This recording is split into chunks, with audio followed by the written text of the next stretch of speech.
Hilchos Shvisas Yomtiv Perek Revi'i. The laws of resting on holidays, chapter 4.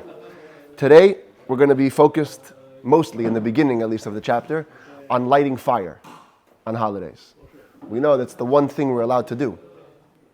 Besides for carrying, you're allowed to light fires for almost any need. You can light primarily for food preparation, but the rabbi said once we allow you to do fire for food preparation, you can do fire for anything. But like you said, it has to be esh me'esh. It has to be fire from a pre-existing fire. You can't create a new fire, and that's what he starts with in today's chapter. Halacha Aleph. Ein moitziin es ha'esh. We cannot create fire. Lo min ha'etzim, v'lo min ha'avanim, v'lo min ha'matches. Not from wood, or from stone, or from metal. Kegoin shechoichichin oisan zu bezu, oimakin zu bezu. Like you do when you rub. See in the video here, you have a video, the guy is actually doing a Flintstone performance. I don't know if it's so clear over here. He bangs it. Boom, it chaps onto the piece of material over there. And he makes you a little... Tiny. It starts out very small, then he puts it into a bigger piece of wool. Then it's a fast motion. And boom, before you know it, the whole thing's on fire. Geschmack. Ta-da! What did he hit it on? On a Flintstone. On what? A Flintstone. Chalamish. Halamish? Yeah. With his metal thing. With his metal, yeah. Okay, maybe it's not the way they used to do it primitively, but this is how he does it. You take it out of... That's how they used to make bris. Huh? So you rub the stones one on another, or you hit them, till the fire comes out. That's one way. Another way, you have very sharp kerosene, or they call it combustible gas. Shehu b'mayim or kimayim. It's liquid, like water. Shemenidin oisam ad sheyedalik, where you can shake it until it actually lights. So I tried looking this up. I don't know if this exists today, where you can actually shake a liquid till it ignites. Yeah, but it's like nitroglycerin, right? Nitroglycerine? Yeah, that's very explosive. Yeah, because there was a whole write-up one time that some scientists came out that if you have a gas can, you have to be very careful before you shake it, because otherwise it explodes. Really, just by shaking the Anyway, it seems to have definitely been some type of liquid accessible in the Rambam's times that you could shake till it lights. So you can't do that on the holiday.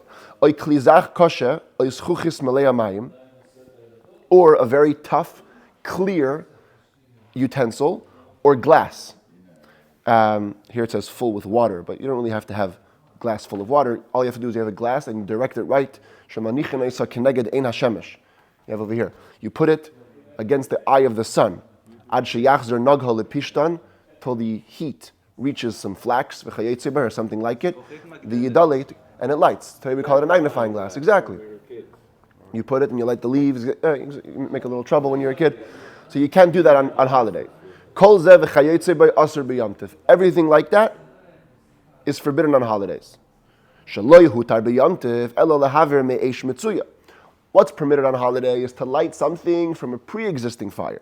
But to create fire, that's forbidden. Because you can make it the day before with no prior loss, which is what we do. We light a candle before, you have a flame on from before holiday, and every time you want to light, you go from the pre-existing flame. Base. Even though we're allowed to light fires on holiday, not for the need of food preparations, to put out the fire, that you cannot do. Even if it was originally lit for actual food preparation. Because extinguishing is something which has no need for food at all. So today the application would actually be very practical with a stovetop. If you light a fire on a stovetop before the holiday, you're allowed to raise the flame, but you cannot lower the flame. It's forbidden to lower it because you're extinguishing fire. The rabbis today talk about what happens if you have a pot of food that's going to get burnt if you don't lower the flame. So then, if you don't have another stovetop, then if it's going to get burnt, you could lower the flame. But you can't make a trick. You can't purposely put it on to burn, like that kind of a thing. But if you have another stovetop, there's no room for being lenient. Have one stovetop on low, have one on high, and then you could transfer the pot. That's not a problem. But just to lower the flame is very problematic on holiday. And for sure to put it out. The same way we don't put out fires, we don't put out candles, single candles that you lit. In those days, we're talking about this kind of a candle. A pottery, it was a clay candle. You had the wick coming out of there, fill it up with oil or fuel. You can't put that out on the holiday. V'im kiba loika, and if you did extinguish, you literally get lashes kemisha aragaybana, as one who did any other melacha, like weaving or building. Gimel. Not only do we not actually extinguish, we don't bring the extinguishing closer. Ein mesalkin es pi haner lemaila kadesha tichba. You cannot move the mouth of the candle upwards. If you tilt the candle this way, it gets less access to the oil, and then it goes out. For you, that's called gram kibui. It's causing extinguishing. It's forbidden also on holiday. Ve'ein misirnes hashemen mimenu. You also can't take out fuel. Take out some oil so it goes out quicker. Ve'ein eichoisech es reish hapsila bekli. Another thing is, even if the candle already went out and you have some ash at the top of the wick, you can't cut it off with an implement, with a proper utensil. Avol neifetz es reish biyada. What you could do is with your hands, you can kind of grasp the ash or the charcoal that's being created, and then you can keep that. If you have a bundle of pieces of wood that was lit in a bonfire, any piece of wood that hasn't caught fire yet, you can pull out of the pile. That's not called taking away fuel, because there was no fuel. It wasn't attached to the fire yet. With a candle and oil, it's all one big mixture. But with wood, each twig counts for itself, and so if it didn't catch fire, you can take it out. That isn't comparable to taking out oil from a candle. The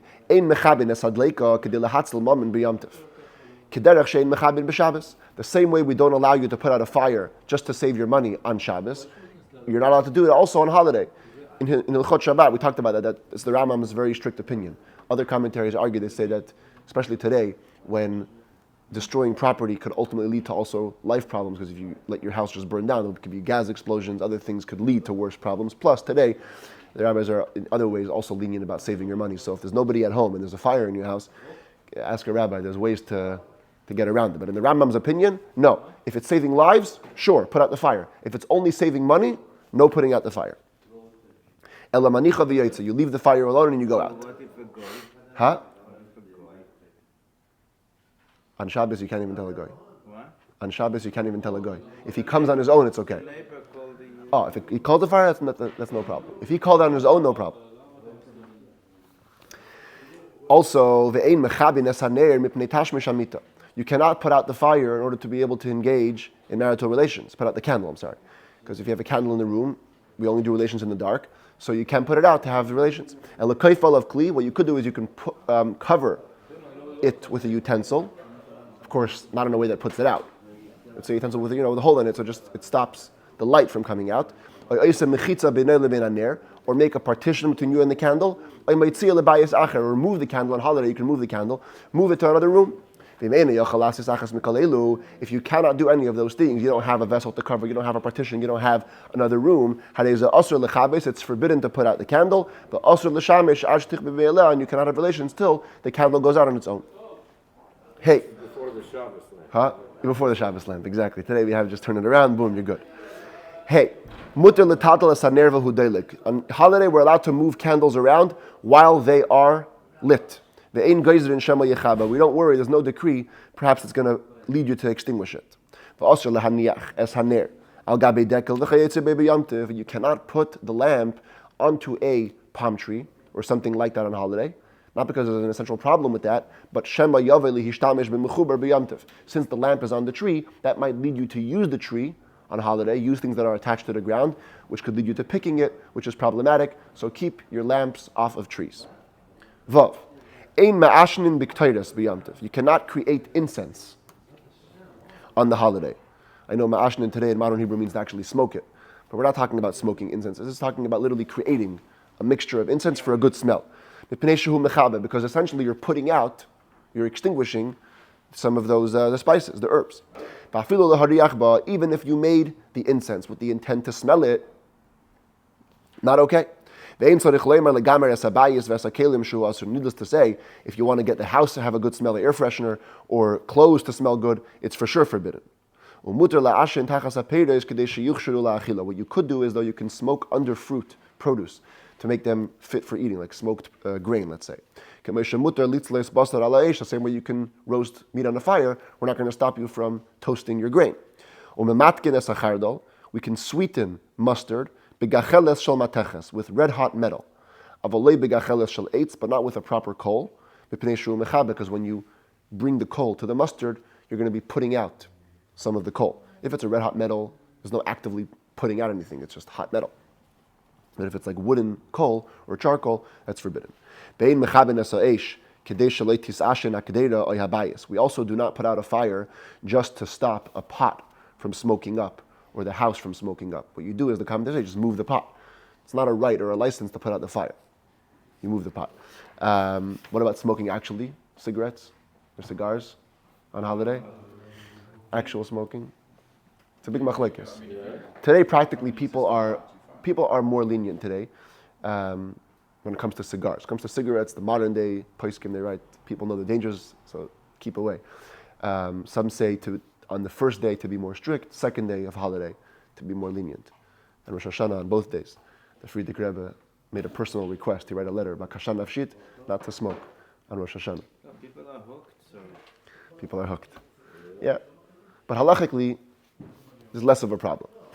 Zion.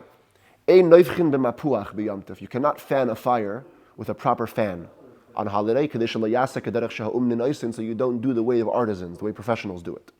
You can blow through a little tube. You used to have these tubes, you put it into a little crucible, you blow, and the fire inside gets bigger. You cannot create coal, ashes. You cannot braid a wick, nor can you singe it, so it could be easier to light later. And you also cannot cut it into two with an instrument. What you could do though is soften a wick by rubbing it in your hands. Soak it in oil. And put it into two lamps. As you see in the picture, you light it in the middle. And then ultimately the wick will split. And you'll have two wicks, and then you can move the lamps wherever you want, it's no problem. So you can't actively cut the wick in half, but you can light it and then let it cut automatically. Exactly. You cannot break a piece of pottery, nor can you cut in shapes pieces of paper or papyrus, to roast over them. Nor can you kind of cut or sharpen the edge of a reed to make it into a spit, to roast fish on it, salted fish.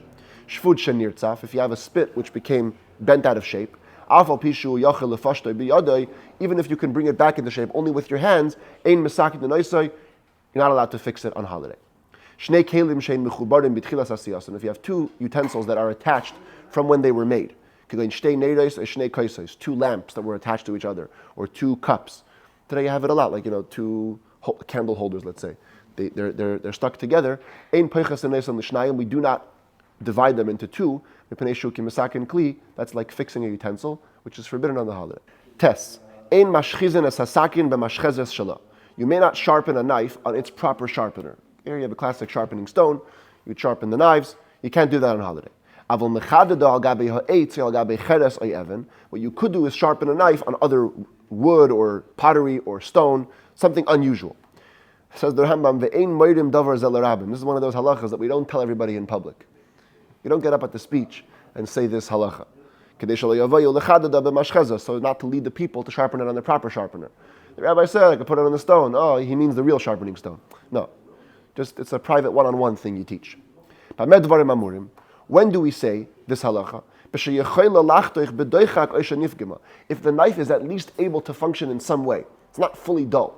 It can cut with some pressure, or it got a little bump, and that's what you want to sharpen, a little nick. But if it cannot cut at all, it's gotten completely dull, you cannot sharpen it even on regular wood. Lest you come to sharpen it on a proper sharpener. For this reason, the sages forbade us to show a knife to a sage on holiday. Today we cut knives for a salad, no big deal. But if you're using a knife to slaughter, it has to be a very kosher knife. And you have to bring it to a chacham to check it so it shouldn't have any pigimot, any blemishes. You can't do that on holiday. No checking your knife on holiday. It is true that using a feather? No, they use their thumb. Your thumb can't bump on it. Or a nail, the thumbnail. Some experts, they can use their tongue. It doesn't rub on the tongue. So you don't show the sage the knife, Shema tia peguma, because maybe in fact it will have a nick or a bump. And the sage is going to tell the guy, it's forbidden to slaughter with the knife because it has a bump. And the guy's going to go, you know what, okay, I'm just going to sharpen it. He's going to go and sharpen it on the sharpener, which is forbidden. But if a sage checks his own knife, he can then lend his knife to somebody else. Because there's no worry. The sage knows the halacha. He's not going to come to sharpen it on the sharpener. He already checked his knife. Give it to the regular guy. Yud. Ein mevakin eitzim b'yomtiv. We may not chop wood on holiday. Not with an axe, not with a sickle, not with a saw. Ela b'koifitz. Only with a, they call it a cleaver, a butcher's knife. Very big knife. Uvatzad hachad shaloi. And you can only use the sharp, the very thin side, where it's a bit harder to chop wood. Avalei batzad harachav, not with the wider side. Because the wider side is basically the same force like an axe. So we don't do that. Okay, what's wrong with an axe? Why did the sages forbid us to use an axe on holiday? There's no essential problem, but it looks like a weekday. Chopping wood, you could have done yesterday. If you're doing it today, we're not going to let you go all the way. Okay, if you can do chopping wood before holiday, so it's one of those things that you should have done yesterday. So we should be totally forbidden. How come the sages didn't say, all chopping is out? Because there is a possibility where you did your best. Let's say you chopped wood before the holiday. Then on the holiday you come to use the wood and you meet this massive log. Some thick logs that just don't catch. What you have to do is, you're not going to be able to get it on fire, to ignite it. And if you're not going to be able to chop it up into small pieces, you're going to stop from cooking, which is going to stop you from enjoying the holiday. So the sages said, okay, you want to chop wood, but do it with some kind of a change. Anything that's similar to this, it's this reason that dictates whether they permitted what's permitted or they forbade what's forbidden. Sages are always looking out for you to have an enjoyable holiday. So if you really could do it yesterday before the holiday, there's no excuse, then there's no excuse. You can't do it today either. But if there's something we can find, some loophole we can find to make it permitted, we'll make it permitted. Yud Aleph. A woman should not enter an area where there's a bunch of pieces of wood, to take a small piece of wood to begin roasting. It's muktzeh. We also cannot support a pot or a door with a piece of wood that wasn't prepared for use. Wood is only allowed to be moved on the holiday for burning, for firewood. Otherwise, for supports, for this, no. Yud Beis. Misalkin trisei chanuyos. We can move around shutters, I guess is the best translation, for stores. Okay, try to imagine this. They used to have these, like, you ever go to these fairs where they have these little tents put up for stores? So they used to have, the doorway to it was this wooden frame where you could access stuff inside the little store, and they would shutter it with these pieces of wood. So those shutters can be removed on holiday, and they can also be put back on holiday. So you can take out spices that say you need from the store, and you won't be stopped from enjoying the holiday. However, which shutters are we talking about? Where their hinge was in the middle. See that? So the hinge of the shutter was in the middle of the frame. The only way to get access to what's past the shutter is to actually remove the entire shutter, because you can't really turn it around. It was stuck in the middle. But in this case here, where the hinges are on the side, you can simply open it. So the sages were worried, Asur, it's forbidden to take out the shutter, because when you put it back, you might firmly put it into place, which is like building, forbidden on the holiday. If there isn't any hinges at all, just a piece of wood that you stick into the frame, forget a store. Even in your house, you can put it back in. Let's say you have a window. In those days, they didn't have window shades or window blinds. They would have a big window, and they would put a piece of wood in to shutter it. Take it out, no problem. Yud Gimel. Kelim shehein mefutzalim. Utensils that are made up of many pieces. Like a lamp, candelabra, with different parts that you assemble. The kisei v'shulchan shein chatiches, or a chair or a table made out of a number of pieces. We can assemble them on the holiday. So long as you don't firmly put any piece into the other one. Because halachically there's no such thing as building when it comes to utensils. Building is a house. Building is a structure. Building is not utensils. Avanim shall beisakise, rocks that were used to form a toilet. They used to put a bunch of rocks in a circle, and that became their bathroom. Mutar letzadadan b'yamtiv. You can actually set up those rocks on the holiday. Binyan arayhu. That's considered to be temporary building. Umishum kveide legazru. And for human dignity, they made no decrease. Yudalid, ha'isa medura b'yamtiv. If somebody makes a bonfire on a holiday, kishehu eirechas ha'etzim. When you set up the wood, einei maniach ze al ze ad sheyazdir ha'ma'aracha. You cannot set it up, put one on top of the other, make a beautiful teepee. It seems like building. In this case, even if it's temporary building because you're going to light it on fire, it's going to go away, it's still forbidden. Either pour all the wood in a mix, or set it up, the teepee, in a backwards way. What does that look like? You begin with a piece of wood on top, put a second one under it, have somebody hold it, bring a second one under it, so you build from the top down till you reach the earth. Instead of building the regular way, you build the opposite way. Tezvav, the chen akdera. So too a pot.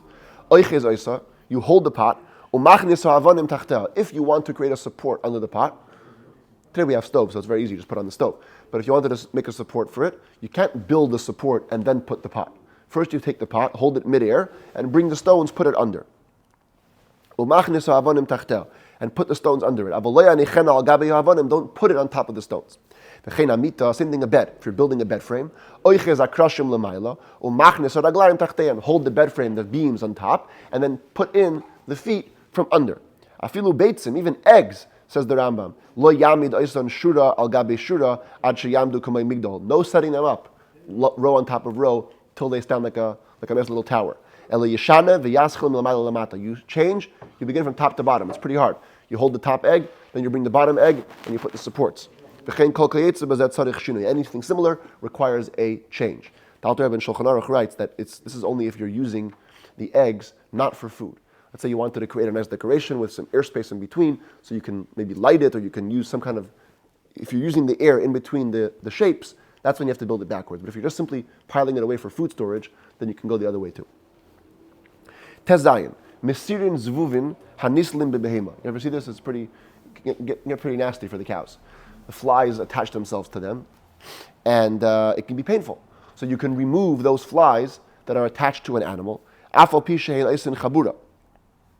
even though it may end up making a wound to the animal by removing them, but that's enomit kaven. You don't intend to. You're just intending to help the animal. We may not help an animal give birth on the holiday, like actually birth it. Aval mesad, and we can do some kind of supporting. Keita, what does that mean? You can just hold the fetus as it's coming out, so it won't fall to the ground. You can release the mucus from its nostrils. You can put the udder of the mother into its mouth. If it was a kosher animal, and it distanced its baby. Sometimes the kosher animals do that. When a new calf is born, the birth was painful, the mother wants to disassociate from the animal. You can do some techniques that bring it closer. One of them was to take the placenta, the bag in which the fetus was born, put it into water, and sprinkle it onto the mother. It reminds her some kind of a feeling it arouses in her to come back. Or to put a fistful of salt on its womb, so the mother will then have mercy on the fetus and bring it back. These are some types of techniques that apparently used to work. But a non-kosher animal, you cannot do these techniques because it's unnecessary. As the commentaries explain, either they will never disassociate from their fetuses, and once they do, they're not coming back. So you can't do those things on holiday for a non-kosher animal. Yud Zayin, Klisha Nitma Me'erev Yamtiv. If a utensil became impure on the eve of the holiday. Today we know about dish mikvahs, right? Those are because when we buy a new utensil, you dip it in the mikvah. But there's also, in times of old, utensils were able to become ritually impure even once they were in your house. And you would have to then go again to the mikvah and toivel it. If it touched a corpse, a bug, if it was in the same roof, under the same roof as a corpse. Not a bug, the sherets. There's 8 types of rodents: a dead mouse, a dead chameleon. Yeah. There's 8 rodents that make impure. So if your utensil, let's say your bowls or your plates for your holiday meal became tamei, they became impure the day before the holiday. Ein matbilin oiseh b'yamtiv. You cannot bring it to the mikvah on the holiday. Gzeira shema yasha oiseh b'tumasa, because we're worried that you're going to purposely delay the utensil in a state of impurity. You go, I can bring it anyways on the holiday. I'll keep it for a few days, and I'll make one big trip to the mikvah on the holiday. Not allowed. But if you needed the water to become pure, we learned once before, and we're going to learn about it again in the 10th book of the Rambam, you can actually make water pure again. If you have water in a big jar that became impure, you bring it to the mikvah, you dip it into the mikvah, and let the water from the mikvah rush over it for a half a second, and then the water in the vessel is pure. So if you have a big jug, that's, number one, the jug is impure, and the water inside it is impure. So then, you're allowed to bring the water to the mikvah, and by a trick, by association, take care of the jug. You can dip the utensil, immerse the utensil, with the water in it without worry. Let's say you had a utensil which was pure for one level of ritual purity, for truma, but you wanted to put it in the mikveh again to ascend a level, to kodesh, to sacrificial meat. Also going to be discussed at length in the 10th book of the Rambam. We're used to just knowing about tamei and tahor, impure and pure, but the truth is there was different levels of purity. If you had a utensil that was pure on one level, it could be used for most things, but a kohen can't put teruma inside there. You have to put it in the mikveh again, and now the kohen could be able to put it into truma. But let's say you had a vessel that was pure for truma, you can't put sacrificial meat in it until you put a mikveh again. There was different levels. So if your utensil was already pure, you want to just make it more pure, muter lahat bila. That's allowed on holiday. You can dip it in that kind of a way. Same thing for all similar situations. If you're putting it in the mikveh to achieve a higher level of the levels of purity, that's allowed. Yudches, klisha nitma biyamtif, if a utensil became impure on the holiday, matbilin say biyamtif, you can immerse it on the holiday because there's no worry about delaying it. It only became impure today. Nitma hakli b'mashkin tmein, if the utensil became impure by touching impure liquids, shehein vlad hatuma, which are considered to be a child of tuma. We're a lot of shorthand references here. It's going to all be explained at length in the 10th book of the Rambam. But the idea is there are some things that are called av hatuma, father of impurity.